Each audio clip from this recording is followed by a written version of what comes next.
What happened when an undercover CEO decided to investigate his own luxury pet store? Hello everyone and welcome back to our channel. Today we're diving into a gripping story of leadership, courage, and compassion. When Henry Caldwell, a wealthy CEO, went undercover as an elderly man at his flagship store, he discovered shocking neglect and mistreatment hidden behind a polished facade. But amidst the cruelty, he also found kindness in Julia, a humble janitor who risked everything to do what was right. Stick around to see how their unlikely partnership transformed the store and restored its true purpose. Henry Caldwell, the 68-year-old CEO and founder of Paws & Claws Emporium, was known for his innovative approach to pet care and premium customer experiences. Over the years, his chain of upscale pet stores had expanded rapidly, boasting luxurious grooming services, high-end pet products, and exclusive animal adoptions. But despite the glittering reputation, disturbing reports had begun to reach his ears. Allegations of neglected animals, mistreated employees, and dismissive treatment of customers at one of his flagship locations. The complaints were sporadic but troubling, suggesting that profits were being prioritized over quality care. Henry's usual methods of addressing issues, reviewing quarterly reports, consulting upper management, and conducting formal audits, yielded little insight. Everything looked perfect on paper, but his instincts told him otherwise. He needed to see the truth with his own eyes. Determined to uncover what was happening at the store, Henry devised a plan to go undercover. Instead of arriving as the revered CEO, he would present himself as an elderly man in need of help for his lost cat. Disguised in worn-out clothes, carrying a weathered pet carrier, and limping slightly to add credibility to his act, Henry prepared for his unannounced visit. He chose a stormy evening to make his arrival, knowing the chaotic conditions would reveal much about the store's customer service and staff integrity. His decision was risky. If his identity was exposed prematurely, the staff would put on their best behavior and the truth would remain hidden. But Henry's determination outweighed the risks. This wasn't just about profits and reputation. It was about ensuring his company's values were upheld. With resolve etched across his face, Henry set out to confront whatever lay hidden beneath the polished surface of Paws & Claws Emporium. Henry Caldwell arrived at Paws & Claws Emporium on a night thick with rain and rattling winds, the kind of storm that sent most customers hurrying home and left the store in a flurry of disarray. Dressed in scuffed shoes, a weather-beaten coat, and a threadbare scarf wrapped around his neck, Henry appeared nothing like the well-groomed executive his employees were accustomed to seeing in corporate portraits. He clutched an old pet carrier in one hand, its metal hinges rusted and creaking, as though it had been through many years of travel. Inside, a rescued tabby cat named Max meowed softly. Henry's own pet, serving as part of his disguise. He limped slightly, his movements slow and unsteady, perfecting the illusion of a frail, helpless man. As Henry pushed open the glass doors, the store's lavish decor gleamed under the fluorescent lights, sparkling fish tanks, immaculately displayed pet products, and polished counters. But the luxury was only skin deep. The staff bustled about, their focus more on upselled customers than on providing genuine assistance. Henry approached the front desk where Diane Simmons, the store manager, stood speaking animatedly with a wealthy customer about exclusive grooming packages. He waited patiently, clutching the carrier tightly as rainwater dripped from his coat onto the pristine marble floor. When he finally caught Diane's attention, her expression flickered with irritation rather than concern. "We're very busy tonight, sir," she said curtly, her eyes already drifting to the next high-paying customer.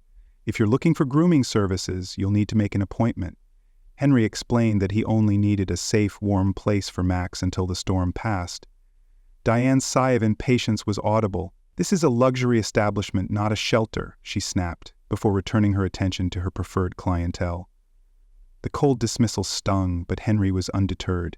He was here to test more than customer service. He was here to uncover the truth about how his employees treated all living creatures, human and animal alike. And from what he had just experienced, it seemed his concerns were well-founded. As Henry lingered near the store's exit, wondering if his experiment had already ended in failure, a gentle voice interrupted his thoughts. "Sir, are you all right?"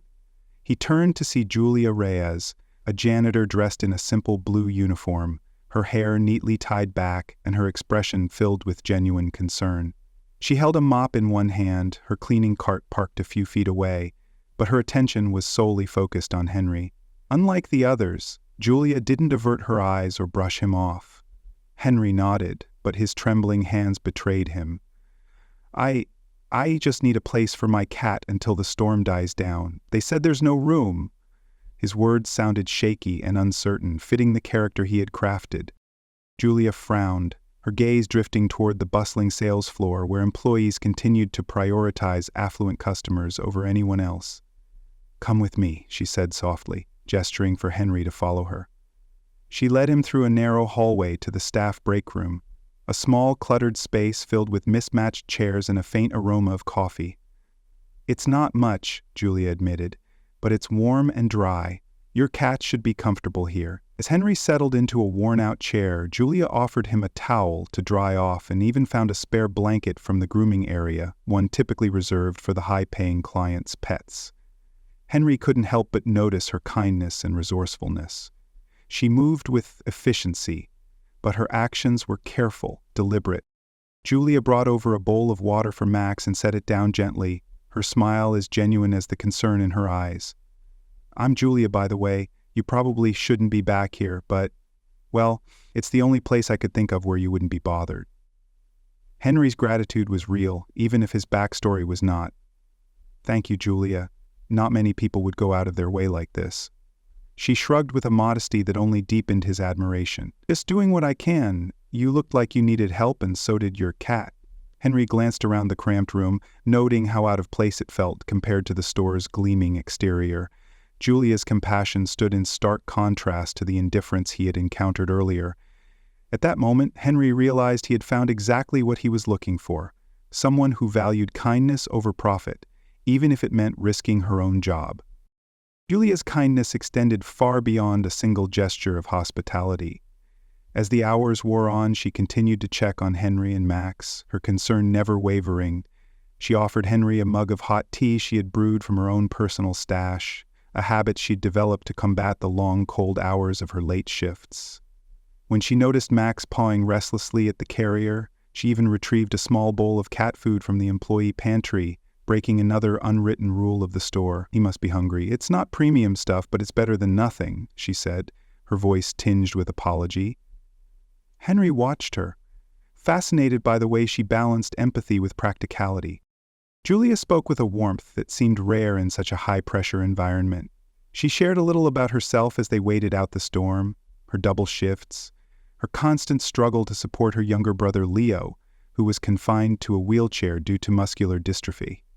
She explained how she worked mornings at a local veterinary clinic and nights at Paws and Claws Emporium to cover Leo's mounting medical bills. "It's hard sometimes," Julia admitted, her eyes lowered as if embarrassed by the admission. "But Leo's all I've got, and he's the smartest, kindest person I know. So, I keep going." Her words were simple, but Henry could see the resilience and dedication behind them. Julia was not just working to make ends meet. She was sacrificing her own well-being for the sake of her brother's future. Despite her exhaustion, she never complained, never spoke bitterly of her situation. Instead, her focus remained on doing her job well and helping others where she could, even if it meant bending the rules. "I probably shouldn't have brought you back here," Julia admitted with a sheepish smile. "Management's pretty strict about employees interacting with customers outside of official duties, but sometimes you have to do what's right, not just what's allowed." Her words resonated deeply with Henry. Julia's courage and kindness were exactly what he had hoped to find. In an environment where profit and protocol often overshadowed compassion, Julia's integrity shone like a beacon. And as Henry watched her care for Max and treat him with respect, he realized that Julia's actions weren't just acts of kindness, they were acts of courage, standing up against a system that valued money over humanity. Henry's time in the break room provided more than just shelter from the storm. It granted him a front-row seat to the dysfunctional operation within Paws and Claws Emporium. As he settled into his uncomfortable chair, Max curled up on his lap. He listened intently to the steady flow of conversation that drifted in from the sales floor. Over the next several hours, Henry witnessed more than a few unsettling encounters. Richard Perry, the supervisor overseeing Julia's department, seemed especially hostile, barking orders at employees with little regard for their well-being. He berated Julia for taking too long on her rounds, even as she discreetly tried to assist customers who were struggling to find specific pet products. More disturbingly, Richard had a habit of mocking employees for showing what he referred to as unnecessary compassion. From his hidden vantage point, Henry overheard Richard complain about Julia to Diane Simmons, the store manager. "She's too soft, Diane. Always wasting time helping lost causes. Customers who can't afford the good stuff aren't worth our attention. We need sales, not sob stories." Diane nodded with a smirk of agreement, her focus clearly on maintaining the store's pristine image and high revenue. They viewed Julia's kindness as a flaw, something that hindered the store's profitability. Henry's jaw clenched as he realized their callousness wasn't limited to employees. It extended to the very animals they claimed to care for. At one point, a young couple arrived, distressed and soaking wet from the storm. They explained to Diane that their puppy had escaped its leash and ran into the store. Rather than assisting them, Diane dismissed them curtly, suggesting they try the nearest animal shelter instead. "This is a luxury establishment," she sniffed, "not a lost and found for strays." Henry watched the couple leave, frustrated and defeated, their calls for their pet echoing through the glass doors as they trudged into the rain. Worse yet, Henry discovered that the store's inventory practices were severely lacking. During his stay, he noticed Richard discarding several unopened bags of pet food into the disposal bin, muttering something about expired goods that were still perfectly good.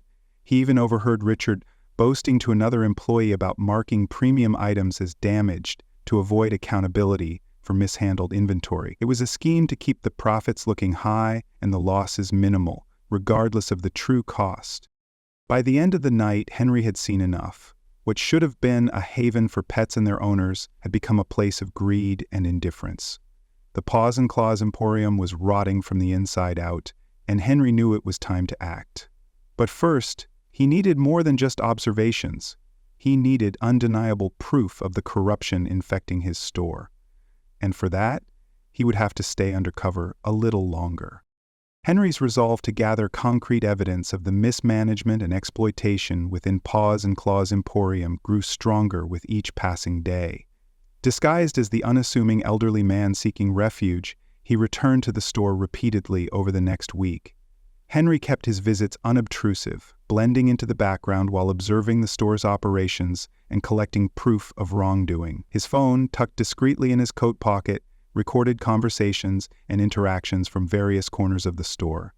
He documented Richard Perry's harsh treatment of staff, his manipulative tactics to increase sales at the expense of customer care, and his blatant disregard for the well-being of animals. Julia, ever compassionate, continued to help Henry whenever she spotted him struggling with Max's carrier. Despite her heavy workload, she made time to check on them, often sneaking bits of food for Max or offering Henry a place to rest. Her kindness only highlighted the stark contrast between her integrity and the cruelty of her superiors. Henry quickly realized that Richard's corruption went beyond mistreatment of staff. One evening, while pretending to clean nearby, he overheard Richard making a phone call. Richard's words were hurried, laced with arrogance. "Look, just mark the premium toys as damaged and throw them out. No one checks the trash bins anyway. We can't keep giving away free samples to customers who aren't willing to spend." The callousness stunned Henry. Products were being deliberately wasted and falsely marked to manipulate the store's performance metrics. Henry's investigative efforts also revealed that Diane Simmons, the store manager, was fully aware of Richard's unethical practices and actively condoned them. She praised his efficiency during their private conversations, dismissing concerns from other employees as petty grievances. She even encouraged Richard to focus on high-end clients and disregard customers who couldn't afford premium products. The evidence Henry gathered was damning. Audio recordings, photos of wasted inventory, and written testimonies from employees painted a bleak picture of a store more concerned with profit than integrity. But Henry knew that simply collecting proof wasn't enough. He needed to confront those responsible, root out the corruption at its core, and rebuild the store's shattered integrity. And for that, he would need to enlist Julia's help. Henry Caldwell's patience had reached its limit. Armed with undeniable evidence of corruption, negligence, and cruelty within Paws and Claws Emporium, He decided the time had come to confront the perpetrators head-on. He arranged to visit the store early one morning, well before opening hours, when the staff would be gathered for their weekly meeting. This was the perfect opportunity to expose the truth in front of everyone and ensure accountability. Arriving in his usual disguise as an elderly man, Henry made his way through the polished entrance, his pet carrier clutched tightly in his hand. Diane Simmons stood at the front of the room, clipboard in hand, barking orders at her staff with the same cold efficiency Henry had witnessed on previous visits. Richard Perry loomed nearby, arms crossed over his chest, his smug expression a constant reminder of his disdain for those he deemed beneath him. As Henry approached, Richard's eyes narrowed. "You again? This isn't a shelter for strays. Whatever you're here for, it's not our problem." Henry's lips curled into a wry smile. "Actually, it is your problem, and today we're going to address it." Without hesitation, Henry reached into his coat pocket and retrieved a sleek, leather-bound folder. "You see, Richard, Diane, I've been documenting everything that happens in this store for the past 2 weeks. The false inventory reports, the mistreatment of animals, the harassment of employees, the lies fed to customers, it's all here." Richard's sneer faltered, but Diane's expression remained unreadable. "And who are you to make these accusations?" she demanded, her voice icy. Henry straightened his posture, his voice clear and commanding. "I am Henry Caldwell, CEO and founder of Paws and Claws Emporium." A stunned silence fell over the room. Employees exchanged bewildered glances as the revelation sank in. Richard's complexion turned pale, his bravado shattered. "No, this is some kind of joke," he stammered, but Henry's unwavering gaze left no doubt of his authenticity. "I came here undercover because I wanted to see for myself what was happening in my own company. And what I've found is appalling," Henry continued. "Richard, your cruelty towards staff and animals alike is inexcusable. Diane, your complacency and willingness to cover up unethical practices have made you equally culpable. I have evidence of both of your misconduct, and it will be shared with the corporate board today." Diane's composure began to fracture, her eyes darting nervously between Henry and Richard. "Effective immediately," Henry announced, his voice echoing through the room. "Both of you are terminated from your positions. Security will escort you from the premises and legal action will be pursued." Employees gasped and murmured, their expressions a mixture of shock and relief. As security guards moved in to remove Diane and Richard from the building, Henry turned to the remaining staff, his gaze settling on Julia's stunned but hopeful face. "Now, it's time to rebuild this place the right way, and I know just the person to help me do it." With Diane and Richard removed from Paws and Claws Emporium, Henry wasted no time implementing his plans to restore the store's integrity. He gathered the remaining employees in the break room, his expression one of determination rather than anger. This store was built to provide exceptional care for pets and their owners, but somewhere along the line, we lost sight of that mission. It's time to make things right. His words resonated with the staff, many of whom had silently endured Richard and Diane's toxic leadership for years. Henry's gaze settled on Julia, who stood nervously at the back of the room, uncertain of her place in the new order of things. "Julia Rhea, step forward, please," Henry said, his voice gentle but firm. Julia's eyes widened and she hesitantly approached, her shoulders squared but her expression anxious. "You were the only person here who showed genuine kindness and compassion when it mattered most, not just to me, but to countless customers and their pets who were brushed aside by others." Julia looked down, her cheeks flushed with embarrassment, but there was a spark of hope in her eyes. "You put the welfare of animals and customers above the petty rules and sales targets. That's the kind of leadership this place needs." Henry reached into his coat pocket and handed her a neatly folded letter. "Effective immediately, you're being promoted to Customer Care Supervisor. You'll be responsible for ensuring that every animal and customer receives the highest standard of care, and you'll have a say in how this store operates moving forward." Julia's hands trembled as she accepted the letter, her voice barely above a whisper. "But I'm just a janitor. I don't have the experience." "You have something far more valuable than experience," Henry replied, his eyes unwavering. "You have integrity, compassion, and the courage to do what's right, even when it costs you. That's something no title or training can replace." Over the next few days, Henry worked closely with Julia and the remaining staff to implement new policies that prioritized animal welfare and genuine customer service. They overhauled inventory procedures, established clear ethical guidelines, and created an anonymous feedback system to ensure employees' voices would always be heard. Henry's transformation plan wasn't just about repairing the store's reputation. It was about rebuilding a culture of kindness, honesty, and empathy. And Julia, with her newfound position, was at the heart of it all. 2 months had passed since Henry Caldwell's undercover investigation transformed Paws and Claws Emporium. The changes were swift and effective. With Julia Reyes at the helm of customer care, the store experienced a remarkable turnaround. Under her compassionate leadership, customer satisfaction ratings soared, and employee morale improved dramatically. The old toxic culture had been replaced by one rooted in kindness, respect, and accountability. Julia, now wearing a crisp, tailored uniform with her new title proudly displayed, navigated her duties with the same humility and diligence that had earned her Henry's trust. Henry visited the store regularly, no longer as the elderly man in disguise, but as the engaged CEO who genuinely cared about his employees and customers. The staff greeted him warmly, and even Max, his tabby cat, seemed to enjoy the attention from the store's improved care team. Julia's dedication to her role was evident in every aspect of the store's operations. She introduced new training programs that emphasized empathy and problem-solving, encouraged employees to speak up about concerns, and worked tirelessly to ensure every pet received the highest standard of care. But the most profound change was in Henry himself. The experience had reignited his passion for the company's founding principles. It reminded him that true success came not from profit margins or polished presentations, but from genuine connections and integrity. He expanded his undercover evaluations to other branches, determined to ensure his company remained true to its mission everywhere.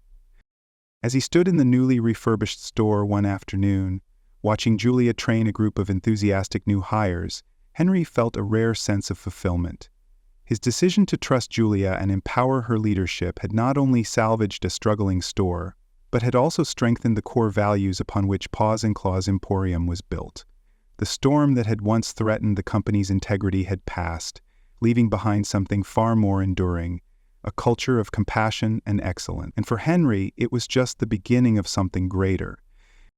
The story of Henry Caldwell's undercover investigation at Paws and Claws Emporium teaches a powerful lesson about leadership, integrity, and the importance of genuine compassion. Henry's journey proves that true leadership is not about titles or appearances, but about actively listening, understanding, and addressing the needs of employees and customers alike.